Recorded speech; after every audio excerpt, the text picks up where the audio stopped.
Books presents an unabridged recording of Defiance by Lili St. Crow, narrated by Elisa Bresnahan, and directed by Chris Thies. Chapter 1. Stick to the plan. Christoph had said, "Stick to the plan, and everything will be fine." So I had. I'd laced up my boots, knee-high red Doc Martens, good for everything from dancing to running to kicking ass, and put on the dress. It was a silvery baby doll number with spaghetti straps, and with my hair up, my nape felt indecently bare. Even my knees felt naked. My mother's locket felt naked too, hanging out against my breastbone instead of tucked under my shirt. I was even wearing earrings, for God's sake. Cute little diamond studs Christoph had insisted I needed. I'd picked out a gauzy silver scarf sewn with little seed pearl things, hoping it would take the emphasis off my lack of cleavage. Natalie even managed to get me into a bra that didn't have sports in front of its name. An actual underwire. With padding.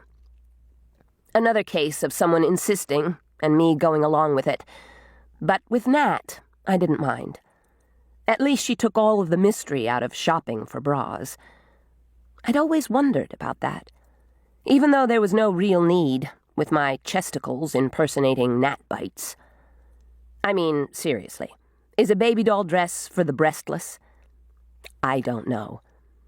I only ever wore a skirt when Gran made me dress up for church, and even she quit it the third or fourth time I left Sunday school and somehow got rolled in mud, and whatever gingham or flowered cotton she'd put together for me was torn all to hell.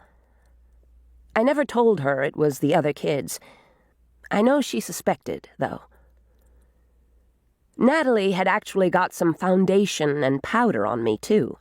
High-end girl-tastic stuff she'd dragged me to some huge store downtown to buy on one of our sneak-about-during-the-day excursions. The effect was okay. My skin was pretty much behaving these days. Any zit I felt pressing up under the surface never seemed to break free. I sometimes got a small red spot, but nothing like it used to be. You'd think that would make me feel better. It didn't. I hit the dance floor, wincing a little bit as the DJ looped feedback through the throbbing of a useless song about someone playing poker with his face or something. Sometimes hyperacute senses are so not worth it, even when you can concentrate and tone it down a bit. When I finally hit my blooming, the point where I got the speed and strength of a Jamfir reliably, instead of in emotion-fueled bursts, I'd be able to tone it down as a matter of course. But for right now, I was stuck. One good thing about this, though, I like dancing. Or at least hopping up and down on a crowded floor, people hemming me in. I never thought it was anything I'd be happy about, especially since I've got the touch. You'd think that many people in one place, thinking, would drive me crazy. But when they're all happy and sweating and dancing, it's like white noise. It can help you relax. When you're not watching out for blood-sucking fiends who would just as soon kill you as look at you, that is.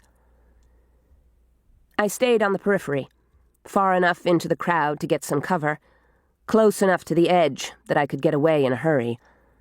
This rave was being thrown in a huge, weird building called Pier 57, full of chemical fog and cigarette smoke. And other kinds of smoke, too. Glow sticks and bare flesh and sweat. It smelled like menthol and cigarettes, the musk of weed, and an indefinable tang that's all youth. Plus the smothered salt smell of sex in dark corners. There were enough hormones in here to fuel a rocket out to Orion. I raised my arms when the crowd around me did, colored lights flashing. It was a migraine attack of red, blue, orange, yellow, except for when they got fancy at certain points and made it all blue and green, or all orange and yellow. The music would... To keep listening to this audiobook, I've left you a link in the description so you can do it. at no cost thanks to Audible's 30-day free trial.